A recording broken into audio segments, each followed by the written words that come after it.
출애굽기가 시작되는 때 보면 1장 8절에 요셉이 알지 못하는 새 왕이 일어나서 이제 이스라엘 백성들을 굉장히 이제 강압적으로 통치했다라고 하는 내용이 나옵니다. 요셉을 알지 못하던 그 새 왕이 등장한 시기를 우리가 애굽의 제18왕조 바로 이 힉소스 왕조로 이렇게 봅니다. 그리고 힉소스 왕조가 이제 이스라엘 백성들이 그 애굽 땅으로 내려온 이후 300년이 지나고 난 다음에는 그 다음에 제18왕조가 이제 이 아흐모세라고 하는 이 1세가 일어나서 이제 제18왕조를 이어갑니다. 이 18왕조는 순수한 애굽 본토인으로 이제 이방인인 이 힉소스인들의 정권을 무너뜨리면서 바로 그 유명했던 요셉의 모든 업적들까지도 말살해버리고 그리고 토착 왕조의 지배를 확립했습니다.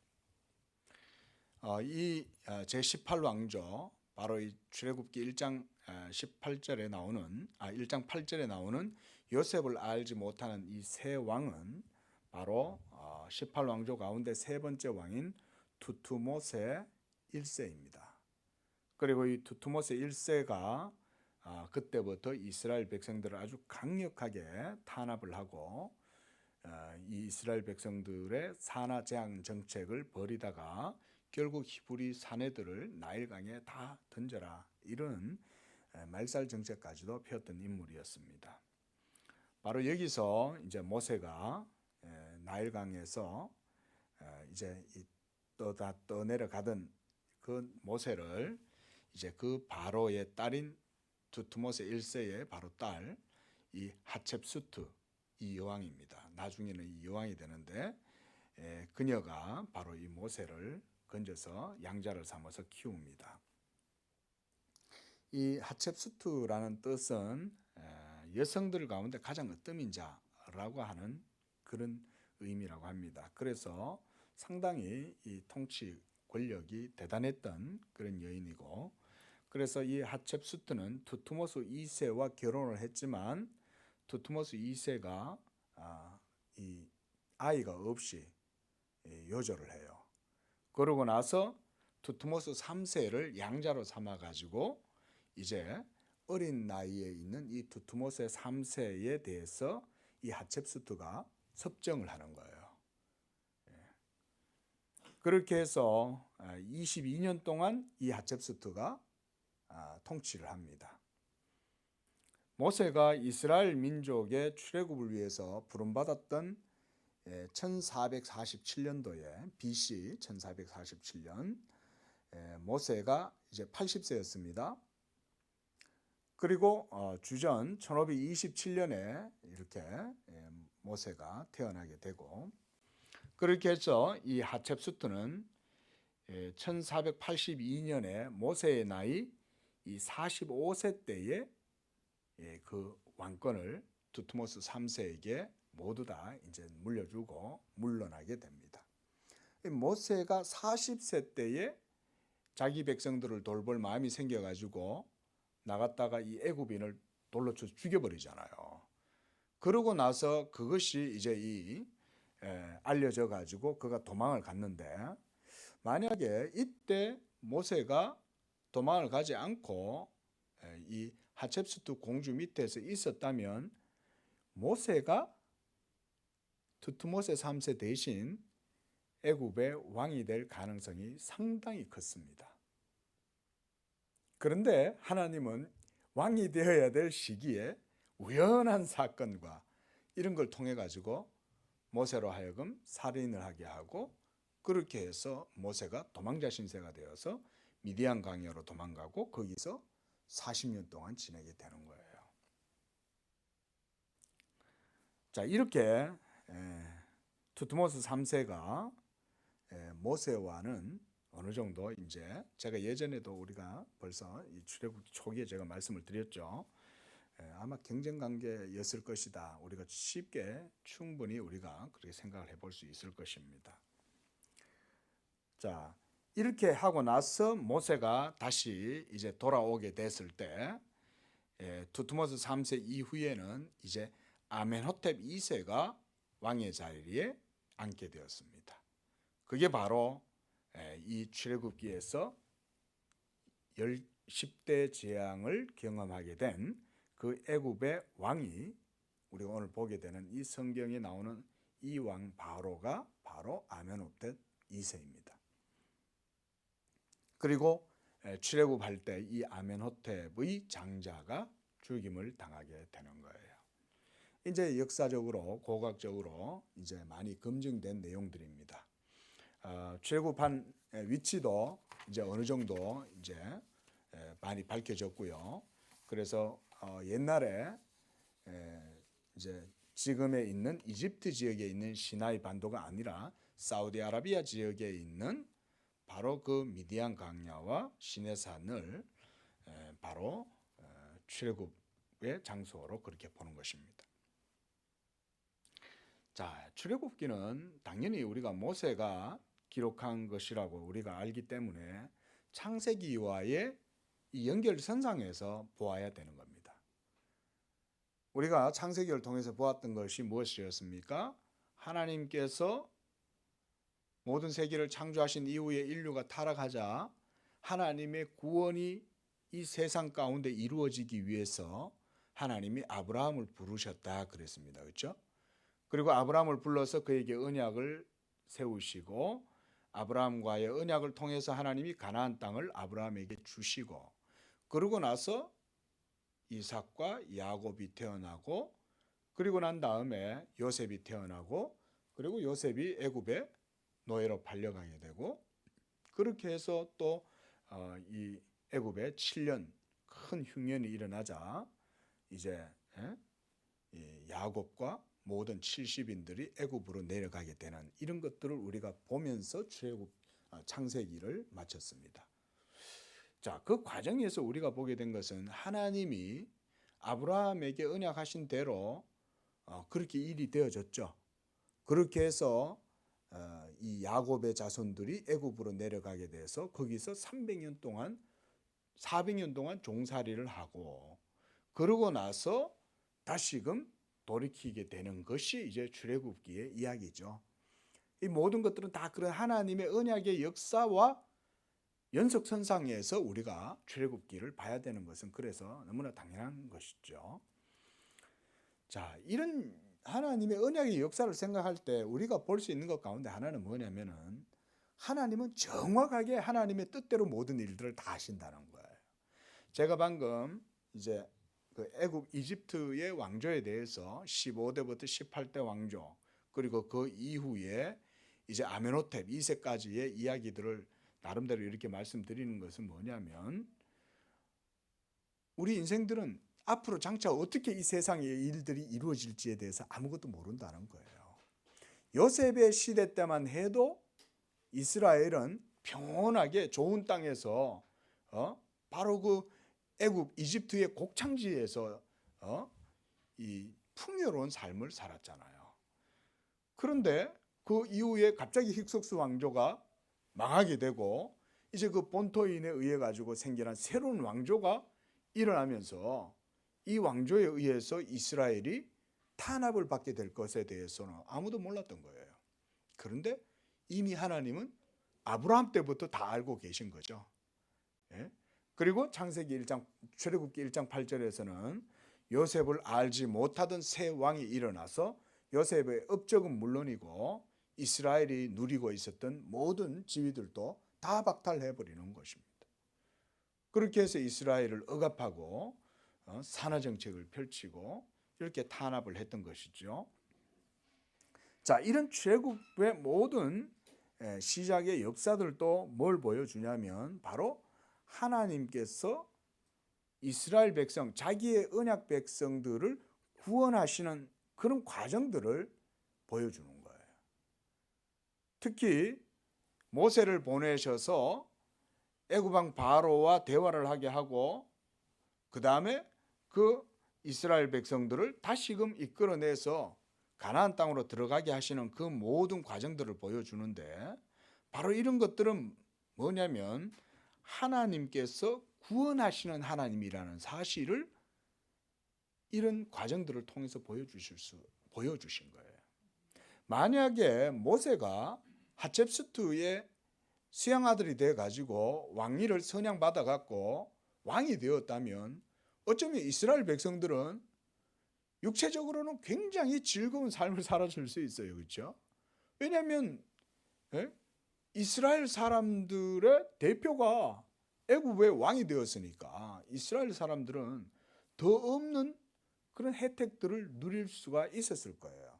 그런데 그 찰나에 역사의 모든 흐름이 하나님의 뜻대로 되니까 모세는 도망자 신세가 돼버리고 두트모스 3세가 왕이 되는 이런 일들이 벌어지게 된 것이죠. 그리고 이스라엘 백성들이 정권을 잡고 모세가 정권을 잡았다면 얼마나 편안한 삶을 살았겠어요. 그런데 그것은 하나님의 뜻이 아니었던 거죠. 결국 이스라엘 백성들은 그것 때문에 강제 노역을 시작하게 되고 엄청나게 많은 탄압을 받고 결국은 이런 과정들에 의해 가지고 굉장히 힘든 세월을 살았어야 했던 거죠. 자, 이렇게 출애굽 사건은 바로 언약 백성을 구원하시는 하나님을 보여주셔요. 자, 여러분 여기서 우리가 한번 생각을 한번 해봅시다. 하나님이 이런 모든 역사의 과정을 다 아시고서 이렇게 하시는 거잖아요. 그렇죠? 그리고 하나님의 섭리에 의해서 그렇게 되는 거예요. 힉소스 왕조가 지금 무너지게 되는 것도 하나님의 섭리고 새로운 18대 왕조가 일어서는 것도 하나님의 섭리였던 거예요. 그리고 그런 과정 속에서 이스라엘이 탄압받는 것도 하나님의 섭리 속에 있었던 거예요. 그리고 모세를 보내시고 모세가 쫓겨나서 40년 광야 생활을 하다가 다시 돌이키는 것도 다 하나님의 타임에 맞춰 가지고 모든 일들이 다 이루어졌다는 사실입니다. 믿으시기 바랍니다. 하나님은요, 우리 예수 믿는 성도들을 이 세상 죄악된 세상 가운데 바로 이런 데가 바로 애국과 같은 데잖아요. 이 세상이 얼마나 이 세상의 위용이 대단합니까? 교회 말 안 듣잖아요. 목사가 나와서 예수 믿으라 그러면은 예수 믿습니까? 안 믿습니다. 애굽이 바로 이 세상을 상징하는 권력의 주체라고도 할 수 있어요. 그런 애굽에 하나님께서 모세를 보내서 내 백성들을 보내라고 얘기하시는 거예요. 하나님이 다 각본을 짜갖고 하시는 거예요. 이렇게. 그리고 그것은 또한 이스라엘 백성들로 하여금 그걸 보여주시는 거죠. 그리고 그건 또 우리에게도 보여주시는 거죠. 이스라엘 백성들이 드라마를 찍고 우리는 그 드라마를 보는 거예요. 이스라엘 백성들은 그 속에서 역할을 하는 것이고. 자, 이렇게 해서 이스라엘의 하나님이 살아계신 참 하나님이시요, 아브라함과 이삭과 야곱과 언약을 맺으셔서 그 언약을 따라서 이 백성들을 거대한 애굽의 그 권세에서 바로의 왕의 손에서 구원하시는 것을 하나님이 보여주시는 거예요. 그리고 출애굽 이후에도 이스라엘 백성들이 광야 생활을 하는 가운데 하나님께서 가나안 땅까지 입성하게 되는 그 모든 여정에서 하나님이 백성들을 인도하고 먹이시고 입히시고 돌보신다는 것들을, 그런 과정들을 통해서 다 보여주신 거예요. 그렇죠? 그래서 우리가 출애굽기 속에서 볼 수 있는 그런 내용들이 바로 이러한 것들입니다. 그래서 이스라엘의 하나님이 진짜 하나님이란 것을 하나님이 보여주는 거예요. 이걸 보여주기 위해서 하나님이 이 모든 각본을 짜신 거예요. 이게 출애굽기의 중요한 주제 가운데 하나입니다. 하나님은 이스라엘의 하나님, 아브라함과 이삭과 야곱의 하나님, 그 언약의 하나님이 어떤 하나님? 유일하신 진짜 하나님이라는 것을 보여주는 거예요. 그리고 그걸 보여주기 위해서 하나님이 바로의 마음을 강팍하게 하시는 거예요. 한 번만에 듣고 이렇게 그냥 끝내버리면 전시 효과가 잘 안 드러나요. 그러니까 바로의 마음을 계속 강팍하게 하심으로써 하나님이 자기의 권세와 권능과 영광을 드러내 보여주시는 거예요. 그러면 우리가 이 드라마를 보고 나서 무슨 생각하겠습니까? 아, 애굽이라고 하는 나라는 이 세상 나라요. 애굽이 섬기는 그 모든 신은 이 세상에 사람들이 섬기는 거짓된 신들이요. 그리고 하나님이 그것들을 다 쳐서 깨뜨리시는 진정한 하나님이시고 바로 그 하나님은 언약의 하나님이시다 라는 것을 우리는 드라마를 통해서 교훈을 얻는 거예요. 그게 바로 하나님의 구속의 드라마 속에 하나님이 그렇게 각본을 짜셔서 섭리하시고 경륜을 이루어 가시는 것입니다. 이런 과정을 통해서 궁극적으로 약속의 땅 가나안에 들어가게 되는 것을 보여주심으로 신약의 우리 예수 믿는 성도들도 이 죄악된 세상 가운데에서 이렇게 하나님의 은혜와 능력으로 구원을 받게 되며 천국에 가게 된다는 것을 이 출애굽기는 모형과 예표로 우리에게 하나님이 보여주시는 것입니다. 이것이 우리가 출애굽기를 통해서 얻을 수 있는 유익들입니다. 교훈들입니다. 자, 1절에 보면 모세와 아론이 바로에게 가서 말했다 그랬습니다. 당시에 애굽 왕 바로에게 속국이었던 백성 그리고 그 지도자인 모세와 아론이 당당하게 이 당시에 이 제국이잖아요. 하늘을 나는 새도 떨어뜨리는 이런 큰 권력을 가지고 있는 이 애굽 왕 바로한테 가가지고 우리 백성들 내놔라, 우리 나가서 살아가겠다, 우리 독립하겠다. 지금 중국에게서 벗어나려고 하는 사람들 얼마나 많습니까? 홍콩도 중국에서 벗어나려고 그러고 이 중국에서 떠나려고 얼마나 애를 많이 씁니까? 쉽지 않죠. 잘 안 놔줘요. 까불면 다 죽는 거예요. 그냥 뭐 탱크로 밀어버리고 와가지고 막 공안들이 와가지고 중국에서 급파가 돼가고 막 홍콩 시위대가 엄청나게 많이 체포되잖아요. 그런데 보세요. 오늘 여기서 아주 우리가 드문 현상을 하나 볼 수 있어요. 그 의리의리한 왕, 무시무시한 왕이죠. 고대의 왕들은요. 오늘날 저 중국의 지도자는 그나마 양복이라도 입고 있지. 옛날에 애굽 왕 바로는요 신과 같은 존재였습니다. 여러분. 그 제국의 왕에게 가서 함부로 말할 수도 없어요. 얼굴도 함부로 못 봐요. 왕은. 그런데 이 광야에서 목축이나 하던 모세하고 아론이 지팡이 들고 가가지고는 저 우리 갈 테니까 우리 백성들 내놓으시오. 여러분 이러면요 오늘날 같으면 어때요? 저 중국의 지도자가 당장 탱크와 공안들을 다 급파해가지고 모조리 다 쥐도새도 모르게 다 처단을 해버릴 거 아니에요. 그런데 어떻습니까? 희한하게 이 애굽 왕 바로는요 노역을 더 가중시키기는 하지만 더 이상 다른 폭력을 행사하지는 않습니다. 그리고 이 모세와 아론을 건들지는 않아요. 독특한 현상입니다, 여러분. 계속 모세가 가가지고 얘기하잖아요. 그럼에도 불구하고 이 바로가 모세와 아론에게 손을 못 대요. 여러분 여기서 우리가 봐야 될 게 뭐냐면 이 모든 것은 하나님의 섭리 가운데 있다는 것을 우리가 주목해서 봐야 됩니다. 모세가 가가지고 내놓으시오 이런다고 여러분 그 왕이 그냥 내놓겠어요? 지금 중국 보세요. 함부로 못 내놔요. 누구 마음대로 절대 할 수가 없는 겁니다. 그런데도 하나님께서 이 모세와 함께 하시고 표적을 주시고 그리고 그들에게 담대한 마음을 주셨기 때문에 모세가 가가지고 바로시여 이스라엘 백성들 우리 히브리 민족들을 이리 내보내주시오.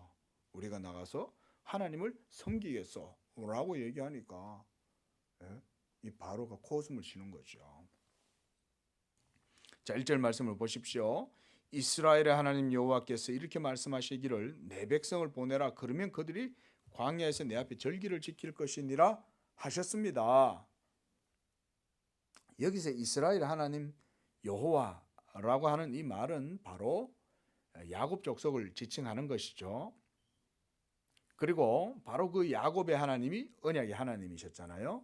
그리고 이스라엘의 하나님은 자기 백성들에게 이렇게 말씀을 통해서 그들을 이끌어내시는 거예요. 그리고 광야에서 내 앞에서 절기를 지킬 것이니라 하나님을 섬기도록 내보내라 이 말인 거예요. 내 백성 이스라엘은 애굽에 속해서 애굽의 신들 밑에서 강제적으로 노역을 하면서 종살이를 하도록 하나님께서 내버려 두시지 않는다는 것입니다. 그것은 우리 예수 믿는 사람들도 마찬가지죠. 하나님께서 여러분들로 하여금 이 세상 가운데에서 육체에 매어서 죄의 종로로 타고 그저 이 세상의 가치관, 이 세상의 그런 세태를 따라가지고 살아가도록 하나님이 여러분들을 내버려 두시지 않은 거예요. 여러분들을 이 세상 가운데서 이끌어내어서 예수를 믿게 해서 그 참 하나님께 예배하는 자들로 우리를 부르신 줄로 믿습니다. 이게 출애굽기거든요. 이게 우리에게도 동일하게 주시는 교훈인 거예요. 그런데 세상이 이 교회를 만만하게 내주냐? 안 해주죠. 세상은요, 교회를 똑같이 취급합니다. 이번에 코로나 사태 보세요. 제가 이것 가지고 정부 욕할 생각은 없지만요.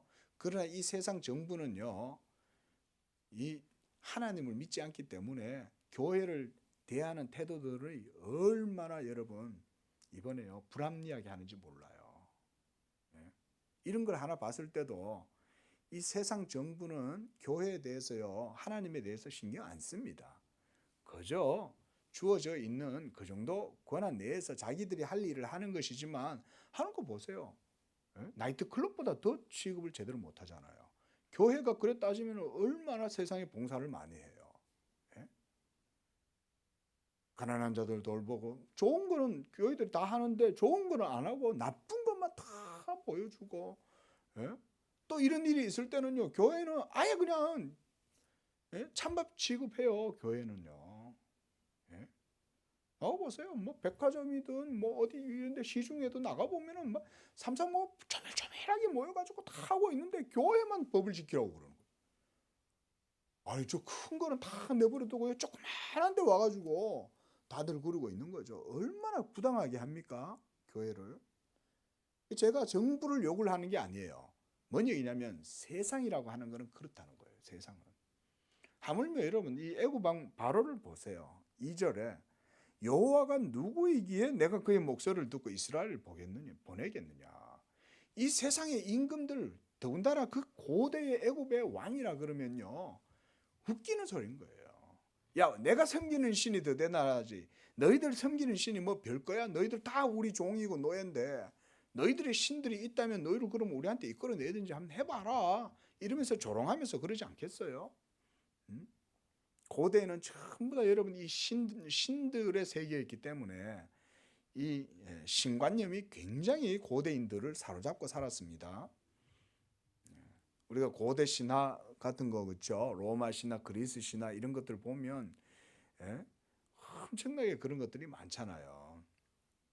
그 고대인들은 굉장히 그 신에 대한 관념이 컸습니다. 현대인들보다는 훨씬 더 많았어요. 자, 거짓된 신을 섬기던 이 바로가 이스라엘이 섬기는 신도 그러니까 자기들의 신들 중에 하나라고 생각을 하고 그리고 애굽인들이 섬기는 신이 이스라엘의 신보다 더 크다고 생각을 하는 거예요. 이런 생각은 모든 인류와 족속들 가운데에도 사실은 널리 만연되어져 있는 사상이죠. 그들은 거짓된 신을 섬기기 때문에 이스라엘의 신도 그래서 여러 신들 중에 하나라고 생각해요. 예수 신도 하나라고 생각합니다. 다. 고대인들은 대부분 다 그렇게 생각했어요. BC의 시대에만, 비포 크라이스트 시대에만 그렇게 했던 것이 아니에요. 전 세계에 복음이 전해지는 그 과정 속에 아노 도미네 AD 시대의 과정 속에 있었던 유럽의 사회들도 다 이랬어요.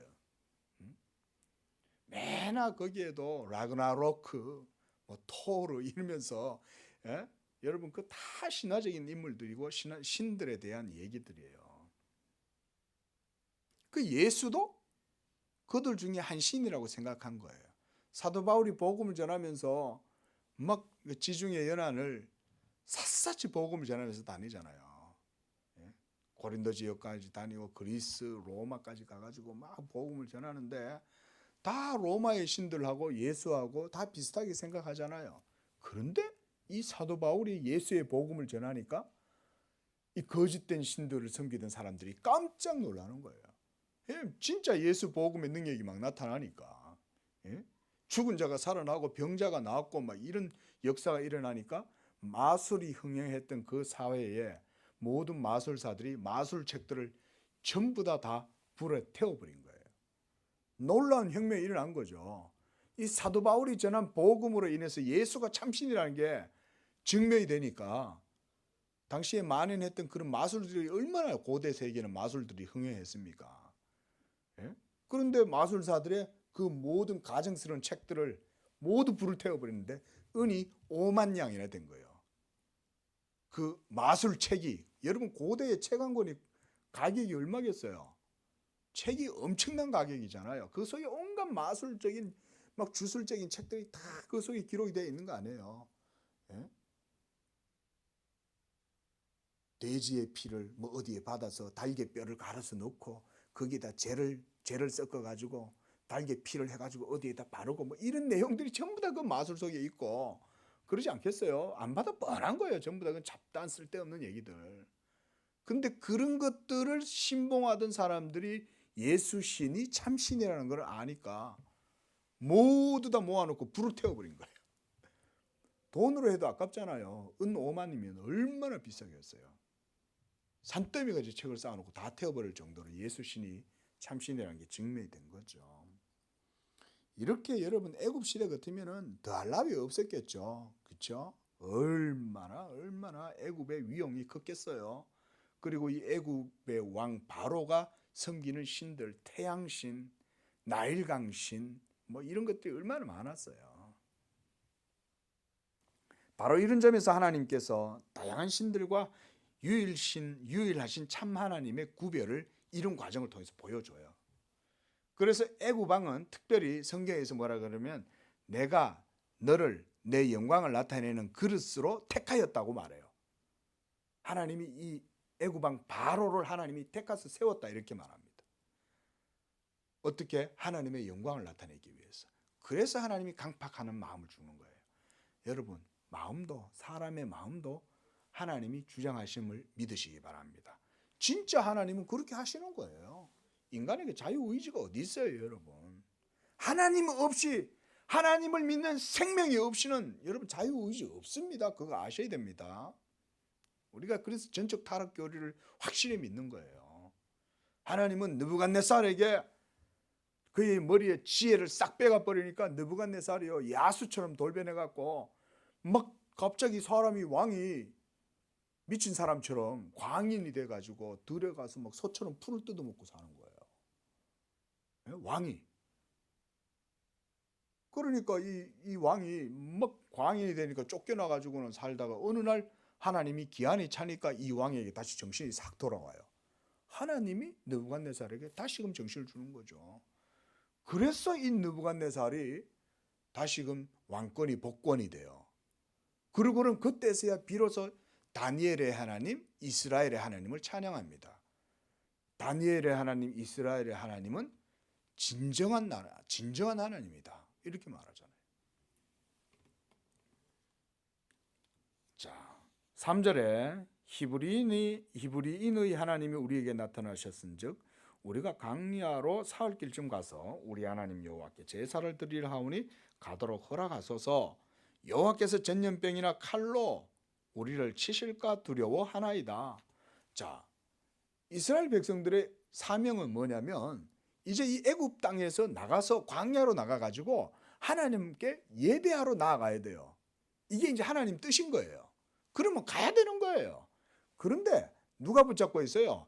애굽 왕 바로가 그들을 못 나가도록 붙들고 있으니까 모세가 이 애굽 왕 바로한테 이렇게 지금 경고를 하고 있는 거예요.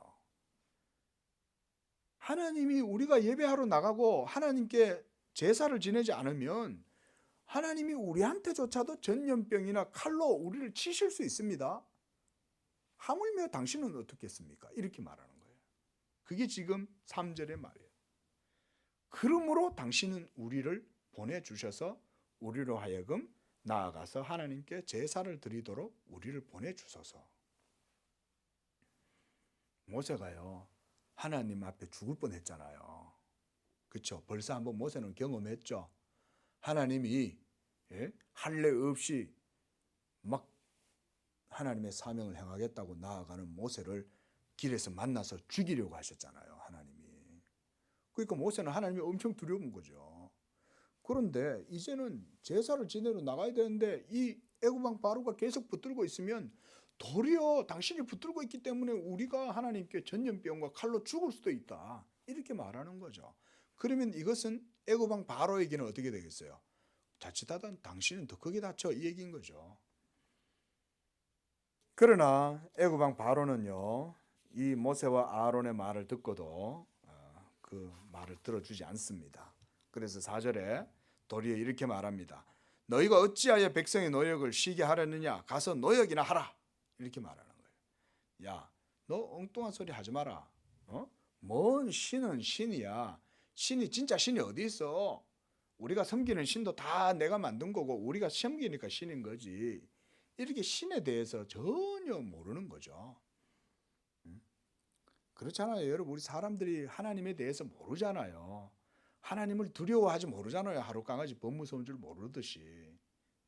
하나님이 어떤 분인 줄 우리가 모른다고요. 세상 사람들은. 이 애굽 왕 바로는 하물며 자기 권력에 취해가지고 얼마나 교만하고 완악하겠어요. 애굽 왕 바로보다 더 높은 사람이 어디 있어요? 그러니 야, 엉뚱한 소리 하지 말고 너희 할 일이나 해. 이러면서 이제 다시금 모세를 되돌려 보냅니다. 그러면서 바로는 이때 애굽 백성, 이스라엘 백성들에게 더 큰 노역을 맡겨요. 뭐냐면 6절에 바로가 그날에 백성의 감독들과 기록원들에게 명령해서 이렇게 말해요. 7절에 벽돌에 쓸 짚을 전과 같이 주지 말고 그들이 가서 스스로 짚을 줄게 해라. 그들이 전에 만든 벽돌 수요대로 그들에게 만들게 하고 그것을 감하지 말라. 그들이 게으름으로 소리질러 이르기를 우리가 가서 우리 하나님께 제사를 드리자 한다. 여러분, 예수 안 믿는 사람들은요, 이 예수 믿는 사람들 교회 가는 거를요 참 미련하고 어리석게 봅니다. 그 시간에 일이나 하지 뭐 교회 가가지고 찬송 부른다고 앉아있고 기도한다고 그러냐. 내 힘으로 열심히 해먹고 노력해서 그렇게 하지 말이야. 뭐 신한테 빌고 기도하고 그러냐 말이지. 이러면서 막 이렇게 하잖아요. 참 여러분, 하나님을 모르고 사는 인생들이 그런 거예요. 자기가 어떤 존재인지를 몰라요. 인생들은. 우리 사람들이 얼마나 교만합니까? 내가 어디서 왔는지도 모르고 내가 왜 사는지도 모르고 내가 지금 살아가는 모든 것도 무엇에 의지해서 살아가는지 하나도 모르잖아요. 우리 힘으로 살아가는 게 어디 있어요? 그런 기본적인 철학도 없이 살면서 인간들은 자기 수중에 뭐 조금만 들어오면 그것 때문에 자기 힘으로 다 이룬 줄 알고 산단 말이에요. 교만하게. 그러고는 하나님께 영광을 돌리지 않죠. 기껏 신에 대한 두려움을 갖기 시작하면 참 하나님에 대해서 온전히 섬김으로 나오는 게 아니라 도리어 미신과 우상과 이런 것들에 그냥 빠져가지고 미신적 공포에 빠져가지고 도리어 더욱더 허탄한 길로 걸어가 버리죠. 여러분, 인생들은 참 어리석습니다. 우리가 그래서 이 인간의 전적 타락의 상태를요 우리가 객관적으로 좀 볼 수 있어야 됩니다. 크리스찬들은 하나님을 섬기는 것이 가장 지혜롭고 복된 것인 줄로 믿으시기 바랍니다. 하나님을 섬기는 게 가장 복된 거예요. 살아계신 하나님, 거짓된 신이 아니에요. 진정 온 우주 만물을 창조하시고 섭리하시고 그 뜻대로 모든 일들을 이루시는 그 하나님을 우리가 경배하고 예배하는 거예요. 이거보다 더 고상하고 복된 게 어디 있냐 이거예요. 자, 그런데요, 여기서도 우리가 볼 수 있는 게 바로 이거죠. 매우 특이한 상황인 거예요. 뭐냐면 모세와 아론이 백성을 내보내달라고 얘기하는 것은 사실 이거 엄청난 사건이에요. 그렇죠? 누가 감히 왕한테 우리 다 풀어달라고 우리 가겠다. 그 왕이 그 풀어줄 왕이 어디 있어요? 당장 저놈들을 체포해라 이러면서 추포하라 이러면서, 그죠? 아니면 당장 그 자리에서 칼로 목을 베라 이래도 돼요. 그런데 바로는 모세와 아론한테 조금도 그렇게 하지 않아요. 이건 놀라운 일입니다. 누가 이렇게 하시는 걸까요? 하나님이 하시는 거죠. 하나님이 바로조차도 지금 붙들고 계시다는 것을 이걸 통해서 우리가 알 수 있어요. 바로는 강박해서 모세와 아론의 말을 듣지 않지만 그럼에도 이미 하나님은 바로를 붙들고 있는 거예요. 그러니까 바로로 하여금 모세와 아론을 죽이도록 손을 못 대도록 하나님은 역사하시는 거죠. 여러분, 하나님은 모든 일들을 친히 다 행하시는 줄로 믿습니다. 이렇게 하시는 것도 하나님이시요, 이렇게 하시는 것도 하나님이세요. 그래서 이렇게 하나님이 다 하시는 거예요. 하나님은 10절에 이제 이스라엘 백성들에게 더 가중된 일이 주어집니다. 예전에 짚은 아마 이제 애굽인들이 공급을 해주었던 것 같아요. 그러면 이제 진흙을 가져와 가지고 거기 짚을 잘라 가지고 거기에 넣어 가지고 막 밟아 가지고 이제 그걸로 이제 흙벽돌을 만드는 거죠. 근데 이제는 집도 너희들이 구해 가지고 와서 만들어라. 이렇게 하니까 이 이스라엘 백성들에게는 더 큰 가중된 노역이 이루어지니까 이스라엘 사람들이 더 큰 고통을 당하게 된 거예요. 그래서 짚을 찾으러 나갔는데 짚이 찾기가 어려우니까 12절에 백성이 애굽 온 땅에 흩어져서 곡초 그루터기를 거두어다가 짚을 대신했다 그랬어요. 이 흙벽돌을 만들 때 제일 좋은 게 짚이죠. 그런데 짚을 구하기가 어려우니까 이제는 이 곡초 그루터기 이런 것들을 가져와 가지고 막 섞어 넣어서 지금 벽돌을 만든다 그래요. 이렇게 만들었던 이 벽돌 구조물들 이런 것들이 고고학적으로 다 발견이 됐습니다. 그리고 이스라엘 백성들이 출애굽했던 그 장소들도요, 이스라엘 백성들이 머물러 살았던 집단적인 그 이제 도시들 이런 것들도 발견이 됐습니다. 발견이 됐는데 희한한 거는 요셉의 무덤에 요셉의 뼈가 없고, 그리고 그 지역에 살던 사람들이 갑자기 어느 날 다 떠난 거예요. 갑자기 그 고고학적으로 그런 것들을 쭉 다 살펴보니까 거기에 사람이 살았던 흔적이 있는데 갑자기 떠난 흔적은 있어요. 갑자기. 그러니까 막 다 내동댕이 쳐놓고 간 거예요. 그런데 거기에 다른 것들은 없어요. 이런 것들이 지금 많이 이제 고고학을 통해서 많이 드러났습니다. 자, 그래서 이제 15절에 이제 이 이스라엘 백성들이 너무 힘들어하니까 여기서 이 기록원들이다. 이 사람들은 이제 이스라엘 백성들 가운데에 이제 세워져 있는 관리들을 말해요. 이 기록원들. 요즘으로 하자면 뭐 일제의 앞잡이들 뭐 이런 식으로 오해를 받을 수 있는 사람들이겠지만 이들은 그런 건 아니었던 것 같아요. 친일파다 뭐 이런 쪽보다는 친애국파들은 아닌 것 같고, 이스라엘 백성들의 노역을 감당할 감독자들로 이렇게 이제 세워진 사람들인 것 같습니다. 그래서 이 이스라엘 자손의 기록원들이 바로에게 가서 호소를 해요. 왕이여, 어찌하여 우리들에게 이와 같이 하셔서 우리로 하여금 더 힘들게 하십니까?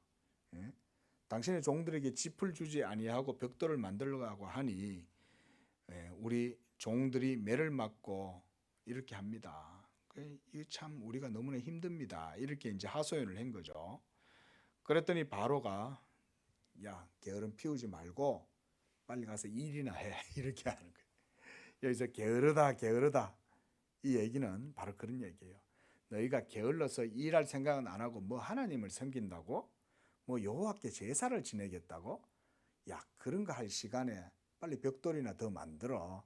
이런 소리만 듣고 나온 거죠. 18절에 이제 가서 일하라. 짚은 너희에게 주지 않을지라도 벽돌은 너희가 그날 수량대로 다 만들어내나. 이렇게 하는 겁니다. 이 사람들이 얼마나 이제 괴롭겠어요. 그죠? 백성들의 원성과 아우성이 자꾸 커져가니까 그 중간에서 일하는 이 기록하는 사람들이 굉장히 이제 고달팠겠죠. 그래서 이제 이 바로 앞에서 이렇게 나오는데 때마침 길에서 모세와 아론을 만난 거예요. 그래서 21절에 이 백성들의 대표죠. 그들에게 이제 원성을 삽니다. 우리를 바로의 눈과 그의 신하의 눈에 미운 것이 되게 하고 그들의 손에 칼을 주어 우리를 죽이게 하는도다. 여호와는 너희를 살피시고 판단하시기를 원하노라. 하나님이 시키신 건데 이스라엘 백성들은 지금 그걸 모르는 거예요. 자, 여러분, 우리가 힘들고 어려운 일이 있을 때가 많잖아요. 그때 우리는 하나님을 원망할 때가 많아요. 나한테 왜 이런 일이 일어났을까? 바로 그때 우리가 믿음을 사용해야 되는 줄로 믿습니다. 바로 그때요, 우리는 하나님께 기도해야 되는 거예요. 무릎을 꿇어야 되는 거예요. 주여, 모든 일들을 주께 맡기나이다. 하나님께서 이렇게 하시면 그것도 하나님 뜻이요, 하나님이 이렇게 하시면 그것도 하나님 뜻입니다. 살든지 죽든지 주의 뜻대로 하시옵소서. 여러분, 믿음이 이 정도 배짱이 있어야 진짜 믿음 아니겠어요? 예? 이렇게 여러분, 우리의 모든 삶을 하나님의 섭리 가운데, 하나님의 살아계심 앞에 맡기는 그런 우리 성도들의 믿음이 되기를 바랍니다. 22절에 모세가 이 백성들의 원성을 듣고서는, 모세도 연약한 인간이잖아요. 아직까지는 모세가 훈련되지 못한 거예요. 예? 그가 너무나 큰 직무를 맡았기 때문에 모세의 어깨가 너무나 무겁고 백성들의 원성이 너무나 크니까 그것 때문에 모세도 괴로운 거예요, 지금. 예? 그래서 모세가 여호와께 돌아와서 아뢰되 주여 어찌하여 이 백성이 학대를 당하게 하셨나이까? 어찌하여 나를 보내셨나이까? 내가 너무나 막중한 책임으로 가슴과 어깨가 무겁습니다. 하나님께 이렇게 하소연을 하는 거죠. 자, 그러나 어때요? 모든 것은 우리가 하나님의 뜻 가운데, 하나님의 계획 가운데 이루어진다는 것을 생각해야 됩니다. 아직은 하나님이 이 애굽을 치실 때가 안 된 거예요. 지금 하나님이 지금 이제 워밍업 하고 계신 거예요. 준비하고 계신 거예요. 모세와 이스라엘 백성들로 하여금 서서히 이제 여론들이 모세가 애굽 왕에 가서 말한다는 것들도 소문이 다 났을 거 아니에요. 그리고 이스라엘 백성들은 점차 더 막중한 일들이 점점 더 가중되니까 이스라엘 백성들은 이 속히 애굽에서 떠날 생각을 할 거 아닙니까? 이렇게 하나님이 지금 준비를 시킨다고 저는 봐요. 그래서 모세는 23절에 내가 바로에게 들어가서 주의 이름으로 말한 후부터 그가 이 백성을 더 학대해서 주께서도 주의 백성을 구원하지 아니하시나이다 라고 하면서 이렇게 하시는데, 이렇게 하고 난 이후에 이제 하나님께서 이제 서서히 일들을 이제 시작을 하십니다. 자, 이제 오늘까지 5장의 내용을 살펴보았는데요. 이제 애굽인들 아래서 고통당하게 해서 그들로 하여금 하나님을 찾게 하시는 것이 하나님의 목적입니다. 그래서 더 가중된 이런 일들을 당함으로 고통하니까 하나님을 찾게 되고, 바로 그때 하나님께서 이제 이 이스라엘 백성들에게 모세를 보내서 구원하시는 일들을 행하신다. 이 모든 것들은 다 하나님의 섭리 속에 이루어지는 것이다. 우리가 하나님의 섭리 앞에 우리의 삶을 온전히 맡기시기를 축원드립니다.